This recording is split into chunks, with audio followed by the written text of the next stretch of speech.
നാളെ തെരഞ്ഞെടുപ്പ് കമ്മീഷന്റെ നിർണായക വാർത്താ സമ്മേളനം നടക്കാൻ പോകുകയാണ്.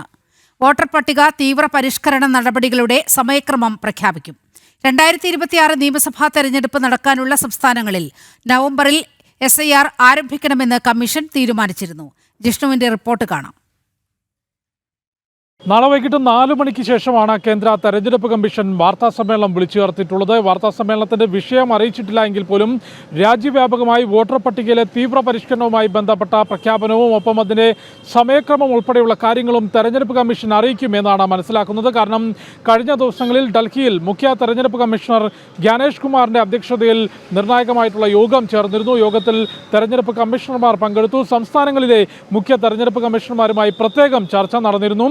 ബീഹാറിൽ നടത്തിയതിന് സമാനമായി രാജ്യത്തുടനീളം വോട്ടർ പട്ടികയിൽ തീവ്ര പരിഷ്കരണ നടപടികൾക്ക് ഒരുങ്ങുകയാണ് തെരഞ്ഞെടുപ്പ് കമ്മീഷൻ. ഏറ്റവും ആദ്യം 2026 നിയമസഭാ തെരഞ്ഞെടുപ്പ് നടക്കുന്ന സംസ്ഥാനങ്ങളിൽ, അതായത് കേരളം, തമിഴ്നാട്, അസം, ബംഗാൾ, പുതുച്ചേരി എന്നിവിടങ്ങളിൽ വോട്ടർ പട്ടികയിൽ തീവ്ര പരിഷ്കരണ നടപടി നടപ്പാക്കാനാണ് തെരഞ്ഞെടുപ്പ് കമ്മീഷൻ ആലോചിച്ച് തീരുമാനിച്ചിട്ടുള്ളത്. അത് നവംബറിൽ ആരംഭിച്ച് ജനുവരി അവസാനത്തോടുകൂടി തീവ്ര പരിഷ്കരണ നടപടികൾ പൂർത്തിയാക്കി അന്തിമ വോട്ടർ പട്ടിക പുറത്തിറക്കാനാണ് തെരഞ്ഞെടുപ്പ് കമ്മീഷൻ തീരുമാനിച്ചിട്ടുള്ളത്. എന്നാൽ കേരളത്തിൽ നിന്ന് മുഖ്യ തെരഞ്ഞെടുപ്പ് കമ്മീഷണർ ഈ ഒരു കാലഘട്ടത്തിനുള്ളിൽ, അതായത് ഇനി വരാനിരിക്കുന്ന മാസത്തിൽ തദ്ദേശ സ്വയംഭരണ സ്ഥാപനങ്ങളിലേക്കുള്ള തെരഞ്ഞെടുപ്പ് കൂടി കേരളത്തിൽ നടക്കുന്നതിനാൽ കേരളത്തിലെ SIR ആ നടപടികൾ നീട്ടിവെക്കണമെന്നൊരാവശ്യം കേരളത്തിലെ മുഖ്യ തെരഞ്ഞെടുപ്പ് കമ്മീഷണർ ആവശ്യപ്പെട്ടിരുന്നു. അത് കത്ത് മുഖേനയും കഴിഞ്ഞ ദിവസം നടന്ന ചർച്ചയിലും കേന്ദ്ര തെരഞ്ഞെടുപ്പ് കമ്മീഷൻ അറിയിച്ചിട്ടുള്ളതാണ്. അതുകൊണ്ട് കേരളത്തിലെ പ്രത്യേക സാഹചര്യം കണക്കിലെടുത്തുകൊണ്ട് അവിടുത്തെ വിഷയത്തിൽ കേരളത്തിൽ ഏത് രീതിയിൽ, ഏത് ഘട്ടങ്ങളിലായി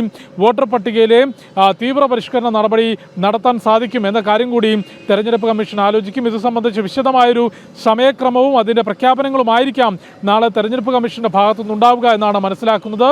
ബീഹാറിൽ 3 ലക്ഷത്തിലധികം ആളുകളെയാണ് വോട്ടർ പട്ടികയിൽ നിന്ന് തെരഞ്ഞെടുപ്പ് കമ്മീഷൻ പുറത്താക്കിയിട്ടുള്ളത്. കമ്മീഷൻ വളരെ കൃത്യമായി ചൂണ്ടിക്കാട്ടിയത് അനധികൃതമായി വോട്ടവകാശം നേടിയവരെ പുറത്താക്കുന്നതിനും നിലവിൽ വോട്ടവകാശമുള്ളവരെ പൂർണ്ണമായും പട്ടികയിലേക്ക് ഉൾപ്പെടുത്തിക്കൊണ്ട് വോട്ടർ പട്ടിക കുറ്റമറ്റതാക്കാൻ, വോട്ടർ പട്ടിക ശുദ്ധീകരിക്കാനുള്ള നടപടിയാണ് തീവ്ര പരിഷ്കരണ നടപടിയിലൂടെ തെരഞ്ഞെടുപ്പ് കമ്മീഷൻ ഉദ്ദേശിക്കുന്നത്. രാഷ്ട്രീയപരമായും വലിയ എതിർപ്പുകൾ നേരത്തെ കോൺഗ്രസും RJDയും ഉൾപ്പെടെ ഈ തീവ്ര പരിഷ്കരണ നടപടികളിൽ ഉന്നയിച്ചിരുന്നു എങ്കിൽ പോലും വളരെ കൃത്യമായി തെരഞ്ഞെടുപ്പ് കമ്മീഷൻ അതിൽ വിശദീകരണം നൽകുകയും ബീഹാറിൽ തീവ്ര പരിഷ്കരണ നടപടി പൂർത്തിയാക്കുകയും ചെയ്തു. ഇപ്പോൾ ആദ്യം 2020 ആദ്യഘട്ടത്തിൽ വോട്ടെടുപ്പ് നടക്കുന്ന, നിയമസഭാ തെരഞ്ഞെടുപ്പ് നടക്കുന്ന സംസ്ഥാനങ്ങളിലും അതിനുശേഷം രാജ്യത്തുടനീളം എല്ലാ സംസ്ഥാനങ്ങളിലും വോട്ടർ പട്ടികയിൽ തീവ്ര പരിഷ്കരണ നടപടി കൊണ്ടുവരാനാണ് തെരഞ്ഞെടുപ്പ് കമ്മീഷൻ ഉദ്ദേശിക്കുന്നത്. അതുമായി ബന്ധപ്പെട്ട നിർണായകമായിട്ടുള്ള പ്രഖ്യാപനങ്ങൾ നാളെ വൈകിട്ട് നടക്കുന്ന വാർത്താ സമ്മേളനത്തിൽ ഉണ്ടാകും എന്നാണ് മനസ്സിലാക്കുന്നത്. ഇതിനോടകം തന്നെ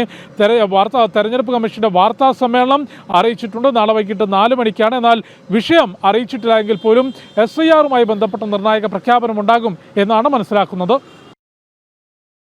ജിഷ്ണുവാണ് വാർത്തയുടെ വിശദാംശങ്ങൾ പങ്കുവച്ചത്.